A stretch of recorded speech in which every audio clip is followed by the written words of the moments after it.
Hello les amis, on se retrouve aujourd'hui pour une toute nouvelle vidéo.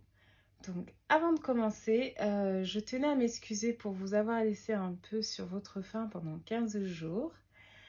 La raison est toute simple. J'ai commencé mon internat il y a maintenant 15 jours de cela et le temps de m'adapter à mon nouveaux horaires, habituer à nouveau mon corps au lever très matinal, les gardes, les responsabilités. J'ai senti que j'avais besoin de quelques jours pour me poser afin d'intégrer cette nouvelle étape de ma vie dans ma routine. Voilà tout simplement la raison pour laquelle je n'ai pas pu vous présenter de nouvelles vidéos jusqu'ici. Ensuite, je tenais à remercier à toutes les personnes qui se sont nouvellement abonnées sur ma chaîne. Je vous dis merci et bienvenue sur cette chaîne. Et bien sûr, si le contenu vous plaît, n'hésitez pas à en parler autour de vous, à partager, à liker. Et pour ceux qui me découvrent à travers cette vidéo pour la première fois, je me présente. Moi, c'est Bibi Célie. Je suis toute nouvelle interne en médecine à Paris. Je partage ici avec vous mon parcours en ce qui concerne ma reconversion professionnelle en médecine, afin de donner du courage, de la motivation à toutes les personnes de tout âge, de tout milieu, qui souhaiteraient se reconvertir professionnellement ou même se lancer dans quelque chose de différent, quel que soit le domaine, mais qui hésitent pour toutes les raisons qui peuvent survenir. Donc voilà, en effet, dans la précédente vidéo, je vous parlais donc des différents plans que j'avais mis en place au moment où je me suis dit, vas-y, Célie, tu t'inscris en PACES. Vas-y, lance-toi. Donc tout d'abord, je vous ai parlé que j'avais fait différents plans. Je vous avais parlé de mes plans A, mes plans B, C et D. La première chose que j'aimerais vous dire, c'est déjà pourquoi j'ai décidé de me battre pour atteindre mon objectif. Donc avant de rentrer un peu dans le vif du sujet, je vais vous parler tout d'abord d'une discussion que j'ai eue il y a quelques jours de cela, il n'y a vraiment pas si longtemps, avec une jeune femme que j'ai rencontrée il y a quelques jours à l'anniversaire d'une de mes meilleures amies. Donc j'ai rencontré cette jeune femme-là qui m'a demandé comment est-ce que j'ai su que je devais vraiment changer de voie. Pourquoi cette question? Parce qu'elle aussi, elle se pose la question depuis très longtemps. Donc j'aimerais partager avec vous ce que je lui ai dit. Bien sûr, loin de moi l'idée de dire que ce que je vais dire est une vérité absolue. Mais c'est juste qu'en ce qui me concerne, c'était ce qui me parlait un peu plus à cette époque-là où je me posais les mêmes questions. Donc, en gros, quand je me levais, par exemple, moi, tous les matins pour aller travailler, notamment quand j'étais préparatrice en pharmacie, j'avais vraiment très mal partout. Vraiment, mon corps me faisait mal. J'étais continuellement crevée. Pour être directe, du moment où je me posais le pied hors de mon lit, je pensais qu'à une seule chose, au retour à la maison. Mais vraiment, c'était récurrent. Je voulais rentrer chez moi. Une chose qui était assez récurrente aussi, c'est que j'étais systématiquement en retard. Pas forcément sur l'heure où j'arrivais au boulot, non. Mais juste que j'étais tout le temps en train de courir pour arriver à l'heure, comme si quelque chose m'empêchait d'avancer, mon corps pesait lourd, mes jambes étaient lourdes. Bref, vraiment, j'étais comme ça, quoi. En plus de cela, j'avais toujours en moi cette petite phrase qui me disait il y a quelque chose d'autre, de plus adapté, qui t'attend devant, qu'est-ce que tu fous ici, c'est pas fait pour toi, etc. Je ressentais vraiment cela comme un véritable mal-être. Je pense peut-être qu'on pourrait dire que c'est quelque chose qu'on appelle le burn-out aujourd'hui. Je pense pas, mais c'était vraiment quelque chose d'assez dingue. J'aimais pas où j'étais, au fait. C'était vraiment quelque chose qui me quittait, mais vraiment jamais. Même si, au fait, dans l'ensemble, au boulot, vraiment tout se passait bien, j'avais rien à dire, je n'étais pas mauvaise dans ce que je faisais, et qu'en plus, j'ai rencontré des gens formidables, dont certains sont de très bons amis à moi aujourd'hui, voire même considérés comme une famille, et que je continue à les voir, bien sûr, je me sentais vraiment pas à ma place. J'avais rien contre le fait d'être préparatrice en pharmacie, je savais juste que pour moi, c'était pas ça. J'éprouvais pas de plaisir, en plus de ça, je n'éprouvais même pas l'envie, pour vous dire, de signer un CDI dans cette filière, par exemple. Parce que oui, même si une grosse partie de moi aime se sentir libre et l'idée de signer un CDI, c'est un peu, voilà. Mais c'est surtout aussi que je ne m'y voyais vraiment pas sur le long terme dans cette filière, mais vraiment pas du tout. Du coup, je bossais 7 à 8 mois dans l'année, et même moins.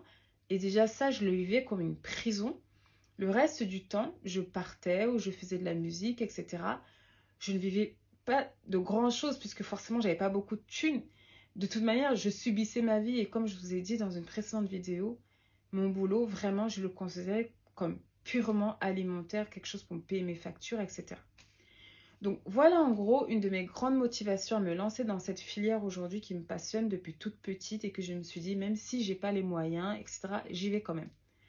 Donc j'ai donc fini par lancer mon plan A en 2015 après avoir trouvé effectivement mon boulot à la pharmacie 24 heures sur 24 et m'inscrit en PACES fin 2015. Je vous avais aussi dit que j'étais réglée un peu comme du papier à musique. Oui, oui, oui, c'était vraiment le cas. Je comptais pas les minutes, mais presque, pour dire que vraiment c'est important. Pour moi, chaque temps perdu en inutilité risquait de m'éloigner de mon objectif et ça, je ne voulais pas que ça arrive. Donc, quand vous avez un objectif, restez focus. Mais vraiment, je voulais vraiment pas du tout que ça arrive. Pourquoi? Juste pour faire une petite parenthèse un peu sur ma petite histoire personnelle, rapidement pour que vous compreniez un peu mieux pourquoi j'étais aussi déterre. Une des grandes raisons pour lesquelles je devais me battre, c'est aussi que je voulais prouver que je pouvais le faire. Prouver à qui? On sait tous, nous savons tous que nous avons plus ou moins de la famille et des amis. C'est vrai, oui. Mais malheureusement, je pense que vous allez être d'accord avec moi, tous nos proches ne nous veulent pas toujours du bien. Ça, c'est une réalité. On va pas se mentir. Donc oui, moi, parmi des proches, vraiment très proches, certaines personnes ne voulaient juste pas me voir évoluer. Et je vais être honnête, prenaient même du plaisir à me voir dans la situation où je me trouvais à l'époque. Et me considéraient comme une espèce de loseuse et disaient que je n'avais pas les capacités de faire plus que ce que je faisais. Oui, c'est vraiment vrai. Comme on dit, les proches peuvent être très blessants. Alors, forcément, dans un énième élan, une énième colère, de tristesse, j'avais juste décidé et choisi de leur prouver que j'y arriverais et qu'ils avaient tort. Et que ce n'est pas parce que je n'avais personne avec moi, personne pour me supporter ou m'aider, que je devais nécessairement accepter mon sort et continuer cette vie que je subissais. Voilà, petite fin de parenthèse, histoire personnelle. Enfin, profonde personnelle. Donc, à la rentrée du coup 2015, je débarque du Brésil et que je rentre dans cet énorme amphithéâtre, comme je vous disais, qui était pour moi super impressionnant et drôle. Vous allez me dire, pourquoi drôle? Alors, ok, ce n'est peut-être pas la chose la plus dingue que vous allez entendre, mais je vous jure, pour moi, c'était vraiment super drôle. Pourquoi? Parce que je n'avais jamais vu autant d'ordinateurs portables au même carré, au mètre carré, pardon, de ma vie, et surtout de la marque de la fameuse pomme. Donc, j'avais l'impression d'avoir juste été téléportée dans un autre monde qui n'était absolument pas du tout le mien. Vous imaginez quand même, quand j'ai sorti le mien d'ordi. Enfin, j'avais en vrai un peu honte. En plus, il fallait que je trouve une prise, donc je pousse tout le monde. Il était vieux, le machin, quoi. Mais voilà qui pousse un peu tout le monde, mais bon, c'était n'importe quoi. Alors, peut-être que certains ont connu cet ordinateur, cette marque. En tout cas, moi, j'avais un mini IPC. Je sais pas, pour ceux qui connaissent, vous voyez de quoi je parle, quoi. Je vous ai dit, hein, je débarquais de ma favela brésilienne à Salvador, où pour moi, à la maison, j'étais juste la reine avec mon mini IPC, genre, ouh, j'ai un petit mini IPC portable. Mais là, dans la fille à 90% de pommes, j'étais une dinosaure. Donc pour moi, c'était super drôle. Voilà, c'était mon moment. Donc voilà en gros comment je commence quoi. Donc j'arrive à la fac, les cours commencent, je me dis bon allez, vas-y, je fais comme tout le monde, je vais essayer de taper mes cours sur l'ordi. Sauf que moi personnellement, je suis pas douée pour ça. Je tapais genre avec 3 doigts comme ça, comme les petits vieux. Niveau efficacité, je vous dis, c'était zéro. J'essaie ensuite de prendre les cours à la main, les diapos, tu vois, ça y est, l'amphi, ça défile, j'essaie de suivre, je suis perdue, je prends des notes, rien n'y fait. Bon, bref, dans mes cours, j'avais des trous, quoi. Enfin, un truc qui arrive, c'est qu'au bout de 2-3 semaines, je commence à constater, à remarquer autour de moi que la plupart des élèves ont les cours en avant. Genre, ils sont posés comme ça, ils écoutent, ils ont tous leurs cours. Et moi, je comprends pas pourquoi. Je me dis, est-ce qu'il y a un site où on les récupère en mode merde, j'ai encore loupé une information parce que je suis vraiment pas douée parfois pour ça. Je pose donc la question à une élève un jour pour savoir où est-ce qu'elle a eu les cours et elle me répond comme ça, mais vraiment, c'est la prépa qui nous les donne. Donc, imaginez ma tête. Moi, je reste comme ça, genre en mode... je savais même pas que des prépas existaient. Je vous jure, je savais pas qu'il y en avait besoin. D'où le fait que je vous ai dit dans une précédente vidéo que j'ai pensé à prendre une prépa. Mais bon, honnêtement, le prix m'a très vite remis les idées en place. Donc bref, voyez un peu tout ce qui m'entoure, machin, là, le niveau de compète de la première année de médecine.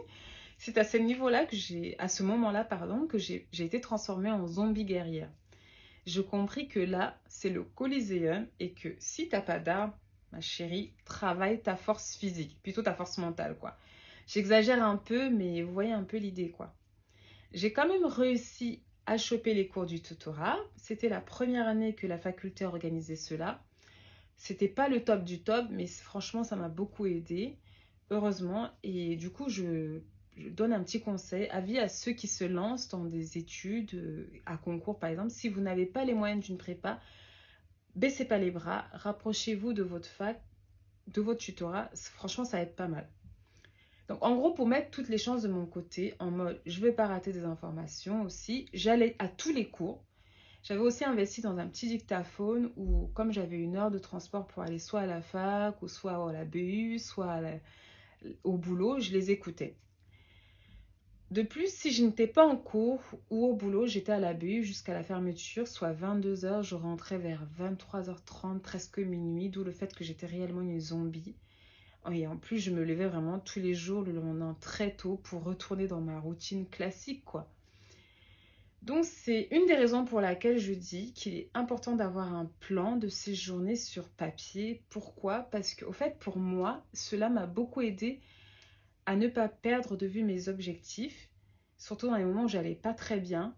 Bon, peut-être que j'étais un peu dans l'exagération avec mon réglage par heure, par demi-heure.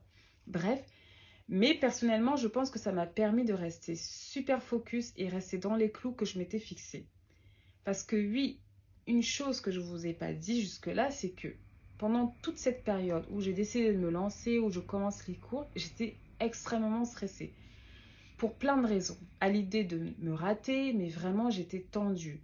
À fleur de peau, combien de fois j'ai pleuré, combien de fois je me suis demandé, mais pourquoi tu t'infliges cela? Et puis qu'est-ce que j'en ai à foutre de ce que telle ou telle personne pense de moi? Est-ce que c'est si grave de ne pas vivre de sa passion? Mais pourquoi? J'étais vraiment pas bien.